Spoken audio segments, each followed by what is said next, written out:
L'espace détente du Casino Joa du Lac du Der a fait peau neuve. Dès maintenant, retrouvez plus de 60 références dans notre univers bar à vin et champagne.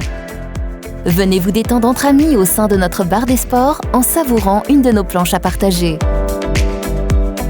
Puis, passez un moment convivial et chaleureux au sein de notre restaurant. Cuisine savoureuse et de saison sont au programme. Votre Casino Joa du Lac du Der vous attend du lundi au dimanche.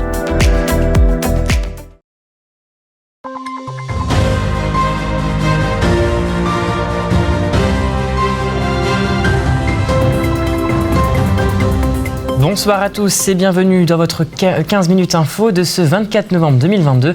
Tout de suite, les titres de cette édition. La campagne des Restos du Cœur a débuté. À Joinville, les bénévoles sont sur le front pour répondre aux besoins des plus démunis. Ce jeudi 24 novembre se tenait dans la Cité Rose le traditionnel Forum des métiers organisé par la mission locale Vitriate. Et de passage à Vassy, la Moustache Academy, formée par son trio d'artistes originaux, aborde l'école et ses tourmentes par la comédie. Et voilà pour les titres. À Joinville, depuis le 24 novembre, les équipes des Restos du Cœur sont mobilisées pour répondre aux besoins des plus démunis. L'ouverture très attendue de ce centre va permettre à plusieurs centaines de familles de récupérer divers produits et denrées alimentaires. Un reportage réalisé avec Brigitte Maestrassi. Ce jeudi 24 novembre marque le début de la campagne hivernale des Restos du Cœur. À Joinville, les 15 bénévoles sont mobilisés pour venir en aide aux plus démunis. Actuellement, 250 personnes sont inscrites et vont pouvoir bénéficier de denrées alimentaires et autres produits indispensables à leur quotidien. Les denrées, ils ont une centrale d'achat où ils achètent à prix bas. On a beaucoup de ramasses, beaucoup de dons. Et puis l'Europe qui nous donne aussi beaucoup de... Entre le lait, les steaks hachés, c'est l'Europe qui nous les fournit pour l'instant. Même si 700 kilos de produits ont été récoltés en octobre dernier dans les différents supermarchés de Joinville, la campagne des Restos du Cœur reste compliquée. Les bénévoles font face à une demande toujours plus forte alors que les récoltes s'amoindrissent. Ils sont compréhensifs, ils savent de toute façon qu'on fait le maximum pour eux. À part les brosses à dents, puis le dentifrice, puis les rasoirs, c'est tout ce qu'on a pour l'instant. Les gens ne peuvent pas se laver. Cette campagne hivernale prendra fin le 9 mars 2023 et devrait pouvoir subvenir aux besoins de près de 400 Joinvillois qui pourront ensuite être aidés avec la campagne d'été. La remise des prix de la 5e édition du Grand Prix des maires a eu lieu à Paris, aux Folies Bergères, ce mercredi 23 novembre, organisée par RMC, une cérémonie qui récompense les meilleures initiatives des maires de France. Le maire de Saint-Dizier, Quentin Brière, était en lice dans la catégorie culture et sport pour le design actif mis en place dans la ville Bragard. Et au cours de la cérémonie, c'est ce maire qui a été récompensé par le prix. Écoutez. C'est pas un prix qui est remis au maire en fait. Franchement, c'est un prix qui est remis à toute une ville, à tout un écosystème. Pourquoi ? Parce que là, c'est le Grand Prix des maires pour le design actif. Donc c'est tout ce qu'on fait sur le sport et qu'on veut faire aussi pour le sport jusqu'au JO 2024. Et ce qu'on récompense derrière, c'est les associations qui sont présentes, c'est l'école, notamment l'école Jean Massé qui s'est mobilisée, toutes les écoles qui se mobiliseront encore pour qu'on ait des très belles entrées d'école sportives aux couleurs des enfants jusqu'au JO 2024. Nous, on a un objectif à Saint-Dizier, on le dit aussi à la communauté d'agglomération, c'est faire exister Saint-Dizier sur la carte. On est trop ignoré, c'est pas normal. Et donc quand on peut le faire par la culture ou par le sport, c'est génial. Nous, quand ça nous met en avant, il faut vraiment se dire c'est ça de plus qui va nous faire exister sur la carte. Depuis plus de 10 ans, la mission locale de Vitry-le-François organise chaque année le Forum des métiers. Cette année, le rendez-vous est important avec le manque de main-d'œuvre dans certains secteurs. Un reportage de Manon de Fontis. Depuis plusieurs années, la mission locale de Vitry-le-François organise son traditionnel Forum des métiers.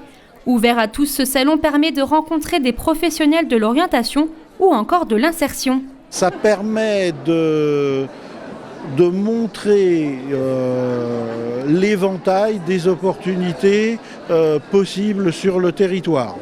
Donc on peut très bien avoir des participants, des bénéficiaires qui vont sur le forum, qui n'ont pas forcément au départ une idée précise ou qui ont une idée précise, mais cette idée va changer au gré des rencontres et au gré des échanges avec les participants. On a un petit peu tous les métiers qui sont représentés. L'idée c'est que ce soit extrêmement diversifié, qu'il y en ait pour tous les goûts et pour tous les niveaux. C'est-à-dire qu'on peut aller du CAP au BTS à l'ingénieur ou autre. On peut être sur de la formation continue ou sur de l'alternance. On a aussi des entreprises qui recrutent sur de l'emploi direct. L'idée, c'est d'en avoir un petit peu pour tout le monde, que chacun puisse trouver un petit peu corde à son arc. Plus de 500 personnes étaient attendues pour échanger avec les divers participants, armées, entreprises ou encore centres de formation. En tout, plus de 60 exposants étaient présents. Déjà pour capter effectivement un vivier de candidats qui pourraient potentiellement être intéressés pour entrer en formation, mais aussi pour la marque employeur. Ça nous permet de renseigner des jeunes qui des fois n'ont pas forcément d'idée de ce qu'ils aimeraient ou alors une idée un peu vague et il y a besoin d'approfondir. Donc ça nous permet de les renseigner au maximum sur qui on est et quel métier on peut proposer, de quelle manière. Et même de se faire connaître parce que c'est vrai que les matières d'alternance, les métiers de l'artisanat, c'est des choses qui ne sont pas forcément mises en valeur et dans les médias. Et aujourd'hui, il y a beaucoup de réseaux sociaux, c'est pareil, et dans les écoles. Donc ouais, ça permet de se faire connaître, ça permet de justement aussi créer peut-être des vocations. Pour créer de nouvelles vocations, le Forum des métiers reviendra l'année prochaine. Il se tiendra le 7 décembre 2023 à la salle du Manège de Vitry-le-François. Et passons à présent à l'image du jour. Les jeunes agriculteurs de Haute-Marne ont manifesté aujourd'hui contre 43 attaques, à savoir 35 brebis, 5 veaux et 3 gibiers, des attaques causées par le loup. Ils estiment que ces attaques vont à l'encontre du bien-être animal, blessures, stress et avortements. Ils ont donc manifesté devant la préfecture de la Haute-Marne. Ils demandent à l'administration des mesures d'encadrement du loup afin que ces attaques cessent. De passage au théâtre de la Forgerie à Vassy, un trio quelque peu original sous le nom de Moustache Academy présentait son spectacle sur l'école destiné aux enfants. Comédie, danse, chant, tout y était pour mettre en exergue cette période importante pour ces jeunes élèves dont le message est d'apprendre à s'y sentir bien. Un reportage de Thiago Kerkovic.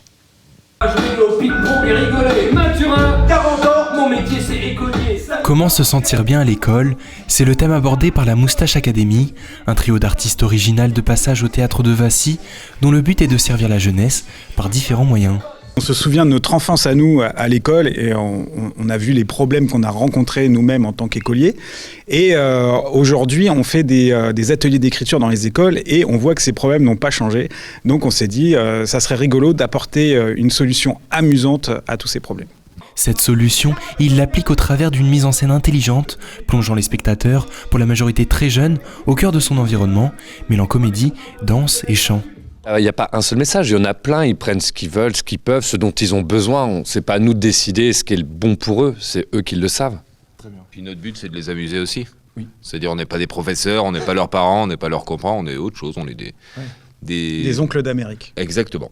Un spectacle interactif dont le but est aussi de questionner et de sensibiliser ces jeunes élèves aux problèmes qu'ils peuvent rencontrer à l'école. Et c'est dans notre caractère, nous on est très, très actifs, on aime bien quand ça bouge, quand ça remue, et puis aussi les mettre face à leurs contradictions, parce que des fois on fait des trucs pas sympas, et quand ils nous soutiennent, voilà, et quand on fait des trucs pas sympas, et quand ils s'y opposent, c'est intéressant pour eux de s'interroger aussi là-dessus, quoi. À travers cette approche originale, le spectacle d'une durée d'1h30 aura séduit le public, transmettant un message positif à la jeune génération. Et voilà, c'est la fin de cette édition. Merci à tous de l'avoir suivi. Dans un instant, vos prévisions météo de demain, présentées par Manon de Fontis. N'oubliez pas, l'actualité continue sur puissancetélévision.fr. Belle soirée à vous. Toute l'actualité qui vous concerne, à voir et à revoir dès maintenant sur puissancetélévision.fr et sur notre application mobile.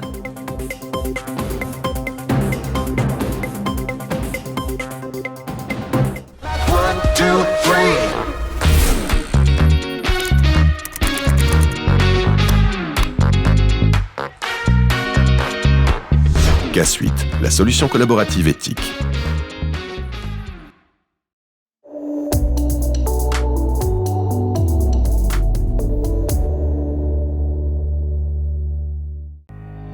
Bonsoir à toutes et à tous. Demain, des éclaircies seront présentes sur la majeure partie du pays. Le sud-ouest et la Corse seront quant à eux sous la pluie. Côté température, demain matin, comptez 7 degrés de minimal à Lille et 12 degrés de maximal à Bastia. L'après-midi, on attendra 13 degrés à Paris ou encore 16 degrés à Nice. Côté ciel, de nos départements, le soleil sera de retour. Côté température, on prévoit au meilleur de la journée 11 degrés à Vitry-le-François et 10 degrés à Saint-Dizier.